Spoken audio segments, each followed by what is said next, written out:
দক্ষিণ চব্বিশ পরগনার বারুইপুরে একটি মেয়ের সঙ্গে নোংরামি করে তাকে জানে শেষের অভিযোগ। ঘটনাকে কেন্দ্র করে রীতিমতো শোরগোল পড়ে গিয়েছে রাজ্য জুড়ে। ইতিমধ্যেই মেয়েটির বাবার সঙ্গে ফোনে কথা বলেছেন মুখ্যমন্ত্রী শুভেন্দু অধিকারী। আর এবার এই বিষয়ে মুখ্যমন্ত্রীর সঙ্গে কথা বললেন সাংসদ সায়নী ঘোষ। মুখ্যমন্ত্রীর সঙ্গে আলোচনার বিষয়টি নিজেই সোশ্যাল মিডিয়ায় জানিয়েছেন সায়নী। সোশ্যাল মিডিয়ায় সায়নী লেখেন, বারুইপুরে ঘটে যাওয়া নারকীয় ঘটনাটির প্রেক্ষিতে আমি স্তম্ভিত এবং মর্মাহত, শোকাহত। পরিবারকে সান্ত্বনা দেওয়ার ভাষা আমার নেই। এই মুহূর্তে সামাজিক, মানসিক ও প্রশাসনিকভাবে পরিবারের পাশে আছি। মাননীয় মুখ্যমন্ত্রীর সঙ্গে বিষয়টি নিয়ে আমার আলোচনা হয়েছে এবং তিনি আমাকে আশ্বস্ত করেছেন যে রাজ্য সরকার অত্যন্ত তৎপরতার সঙ্গে ঘটনার সঙ্গে যুক্ত অপরাধীদের শনাক্ত করা এবং অতি দ্রুত বিচার প্রক্রিয়া সম্পন্ন করে চরম শাস্তি দেওয়ার জন্য বদ্ধপরিকর। দোষীদের গ্রেপ্তারি এবং বিষয়টি দ্রুত নিষ্পত্তি করার জন্য একটি এসআইটি গঠন করা হয়েছে। আমি তাকে দ্রুত এবং জরুরি পদক্ষেপ গ্রহণ করার জন্য ধন্যবাদ জানাই।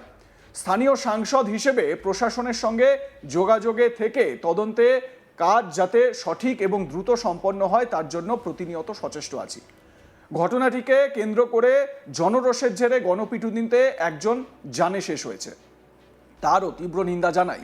এই রকম ঘটনায় উত্তেজনা স্বাভাবিক হলেও আইন নিজের হাতে তুলে নেওয়ার অধিকার কারো নেই। শোক সন্তপ্ত পরিবার এবং স্থানীয় জনগণের কাছে আবেদন করছি যে প্রশাসনের প্রতি আস্থা রেখে পুলিশকে তদন্তে সাহায্য করে এলাকায় শান্তি বজায় রাখতে প্রত্যেকে এগিয়ে আসুন। উল্লেখ্য, সম্প্রতি তৃণমূলের যে সমস্ত সাংসদ nationalist citizens party of India বা এনসিপিআই এর সঙ্গে মার্চ করার সিদ্ধান্ত নেন তাদের মধ্যে রয়েছেন সায়নী ঘোষও। আর সায়নীদের সেই সিদ্ধান্ত রীতিমতো রাজ্য তথা জাতীয় রাজনীতিতে তোলপাড় ফেলে দিয়েছে। আর এবার বারুইপুর কাণ্ডে মুখ্যমন্ত্রীর সঙ্গে আলোচনা করে ফের চর্চায় চলে এলেন সায়নী ঘোষ। সায়নী ঘোষ তিনি সোশ্যাল মিডিয়ায় কি লিখেছেন একবার ফুল স্ক্রিনে সেটা দেখাই, যে সায়নী ঘোষ সোশ্যাল মিডিয়ায় মুখ্যমন্ত্রীর সঙ্গে তার বক্তব্যে কি লিখেছেন দেখুন। তিনি লিখছেন, বারুইপুরে ঘটে যাওয়া নারকীয় ঘটনাটির প্রেক্ষিতে আমি স্তম্ভিত এবং মর্মাহত, শোকাহত। পরিবারকে সান্ত্বনা দেওয়ার ভাষা আমার নেই। এই মুহূর্তে সামাজিক, মানসিক ও প্রশাসনিকভাবে নাবালিকার পরিবারের পাশে আছি। মাননীয় মুখ্যমন্ত্রীর সঙ্গে বিষয়টি নিয়ে আমার আলোচনা হয়েছে এবং উনি আমাকে আশ্বস্ত করেছেন যে রাজ্য সরকার অত্যন্ত তৎপরতার সঙ্গে ঘটনার সঙ্গে যুক্ত অপরাধীদের শনাক্ত করা এবং তাদের দ্রুত বিচার প্রক্রিয়া সম্পন্ন করে চরম শাস্তি দেওয়ার জন্য বদ্ধপরিকর। দোষীদের গ্রেপ্তারি এবং বিষয়টি দ্রুত নিষ্পত্তি করার জন্য একটি এসআইটি গঠন করা হয়েছে। আমি তাকে দ্রুত এবং জরুরি পদক্ষেপ গ্রহণ করার জন্য ধন্যবাদ জানাই। স্থানীয় সাংসদ হিসেবে প্রশাসনের সঙ্গে যোগাযোগে থেকে তদন্তের কাজ যাতে সঠিক এবং দ্রুত সম্পন্ন হয় তার জন্য প্রতিনিয়ত সচেষ্ট আছি।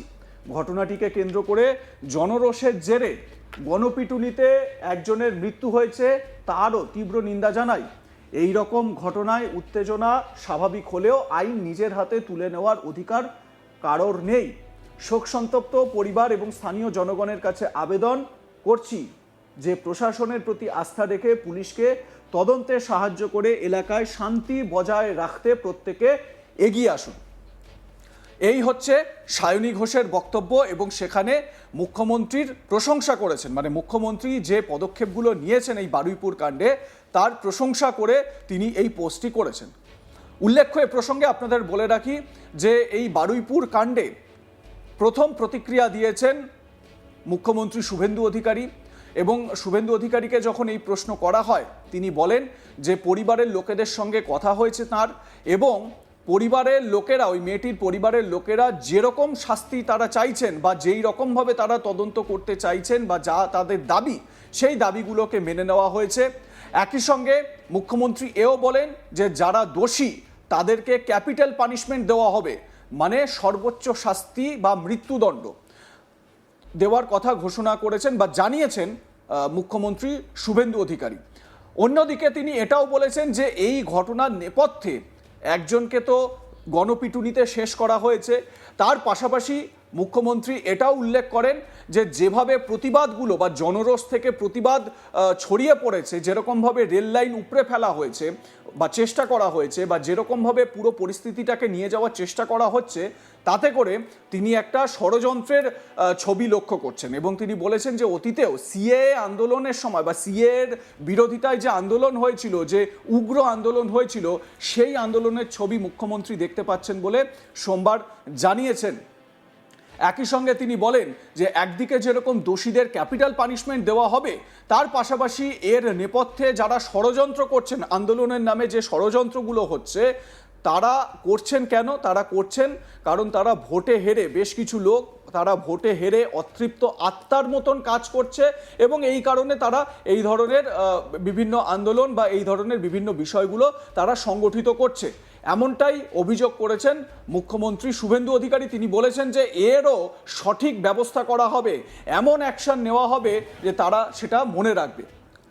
একেবারে সদর্প কণ্ঠে শুভেন্দু অধিকারী মুখ্যমন্ত্রী তিনি এ প্রসঙ্গে তার বক্তব্য জানিয়েছেন। এদিকে জানা যাচ্ছে বারুইপুরের ঘটনায় ওই মেয়েটির পরিবারের সঙ্গে দেখা করতে যাওয়ার প্রস্তুতি নিয়েছিলেন মমতা ব্যানার্জি, কিন্তু কালীঘাট শিবিরের দাবি সেই খবর প্রশাসনের কাছে পৌঁছতেই মমতার কালীঘাটের বাড়ির বাইরে বিপুল পুলিশ বাহিনী মোতায়েন করা হয়। ব্যারিকেড বসিয়ে কার্যত তাঁর বেরোনোর পথ বন্ধ করে দেওয়া হয় বলে অভিযোগ। মমতা ব্যানার্জি এ প্রসঙ্গে কি বলেছেন একবার সেটাও শোনাই আপনাদের। সবই তো দেখতে পাচ্ছেন এবং আপনারা দেখছেন যে আমি যখন থেকে ঘটনা শুনেছি আমি খুবই উদ্বিগ্ন।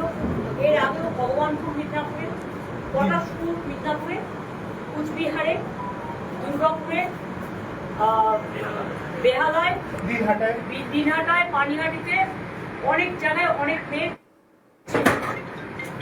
এবং আজকেও বারুইপুরের যে ঘটনা এক মারাত্মক রূপ নিয়েছে, কারণ মানুষ সহ্য করতে করতে মানুষের ধৈর্যের বাঁধ ভেঙে গেছে, যতটুকু আমি শুনতে পেয়েছি। আর আমি কোনোদিন জীবনে কোনো ক্ষমা করার পছন্দ করি না এবং করিনি। আমি ভেবেছিলাম আমি তাদের পরিবারে একাই যাব এবং গিয়ে তাদের ছোট সন্তপ্ত পরিবারের সাথে একটু দেখা করবো, তাদের কথা শুনে আসবো। কিন্তু দেখুন, আমার বাড়ির সামনে থেকে একেবারে সমস্ত রাস্তা মোড়ে মাথা থেকে আমার বাড়ি পর্যন্ত লুটমার ছুটছে এবং পুরোপুরি প্রায় 1000 পুলিশ, সিআরপিএফ থেকে শুরু করে আরো সমস্ত পুলিশ, ছেলে পুলিশ, মেয়ে পুলিশ, গুন্ডা দমন পুলিশ, ডাকাত দমন পুলিশ, সবাই মিলে সেখানে জমায়েত হয়েছে। কি না তো আমাদের নাকি নজরবন্দি করে রাখা হয়েছে, আমি শুনছি হাউস অ্যারেস্ট করা হয়েছে, মুখে না বললেও এটা তো সেটাই প্রমাণ হয়। এমন কি ঘটলো যে আমার বাড়ির সামনে লুটপাট করতে হচ্ছে? এখানে তো কোনো 144 ছাড়া নেই। এমন কি ঘটলো যে এখানে সিআরপিএফ থেকে শুরু করে একেবারে আরপিএফ থেকে শুরু করে একেবারে আইবি থেকে শুরু করে এসপি থেকে শুরু করে সিআইডি থেকে শুরু করে।